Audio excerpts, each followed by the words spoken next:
बेईमान व्यापारी अपने माल पर 25% ज्यादा मूल्य अंकित करता। फिर देखिए अंकित करने वाला प्रॉफिट एंड लॉस चैप्टर है, लेकिन इसमें क्या कर रहा है, मतलब कि डिस्काउंट चैप्टर क्वेश्चन ऐड कर दे रहा है ना। बहुत सारा बुक में डिस्काउंट चैप्टर अलग है, लेकिन क्वेश्चन इसमें ऐसा रिलेशन है कि वो आ ही जाता है आपका प्रॉफिट एंड लॉस में डिस्काउंट।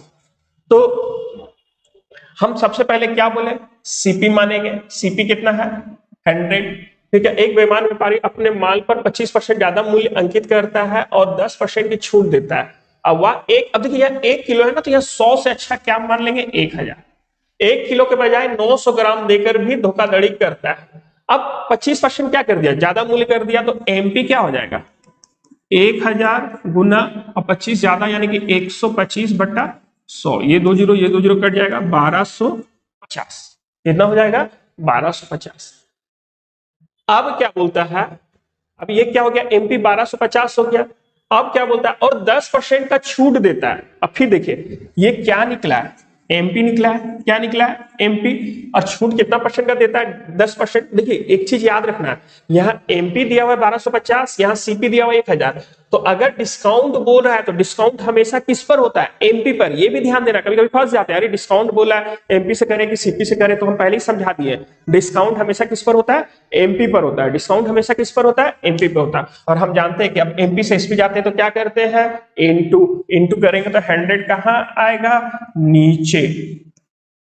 और कितना परसेंट का डिस्काउंट है, 10%। तो 100 में से 10 माइनस करेंगे तो कितना हो जाएगा, 90। ये जीरो ये जीरो ये जीरो ये जीरो क्या हो जाएगा, कट जाएगा। कितना हो जाएगा, 9 पचे 45, 9 दूनी 18, 4 22, 9 2 11।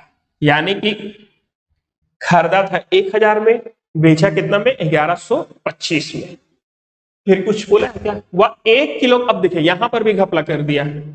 घपला क्या कर रहा है, वह 1 किलो खरीदने आया था, लेकिन वो उसके बजाय क्या करता है, 900 ग्राम देकर भी धोखाधड़ी कर देता। यानी कि सामान 1000 ग्राम नहीं दे रहा, कितना ग्राम दे रहा है, 900 ग्राम दे रहा है। अब देखिए प्रॉफिट एंड लॉस हमेशा जितना वस्तु बेचे हैं उसी पर ही होता है। अब 1000 हम बेचते तो सीपी मेरा 1000 था, लेकिन हम बेच कितना रहे, 900।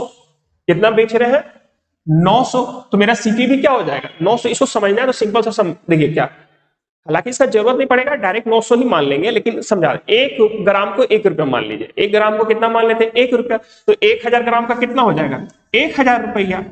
तो इसी तरह से अब 900 ग्राम का भी कितना हो जाएगा, 900 रुपया। तो सिंपल सा 900 रुपया में खरीदा था, अब 900 ग्राम दे रहा है तो 900 ग्राम में कितना खरीदा था, 900 रुपया में खरीदा था। अब बेचा कितना में, 1125 में। तो उसका प्रॉफिट टोटल कितना हो गया, 1125 माइनस 900। ये तो 25 हो जाएगा, 11 में 9 गया तो 2, यानी 225 रुपया। अब हमको क्या निकालना है, प्रॉफिट परसेंटेज। और हमेशा बोले हैं कि प्रॉफिट जो होता है हमेशा किस पे होता है, सीपी पे। अब सीपी यहाँ पे 1000 नहीं लेना है, सीपी हमको वो लेना है ना जिसको हम बेचे हैं। जितना ग्राम बेचे हैं उतना ही ग्राम हम खरीदे थे। तो हम बेचे थे कितना, दिए कितना है, 900 ग्राम, खरीदे भी कितना है, 900 रुपये। तो यहाँ पर यही आ जाएगा 225/900 इंटू 100। ये 2 जीरो कट जाएगा, 25 9 225, यानी कि टोटल उसको प्रॉफिट कितना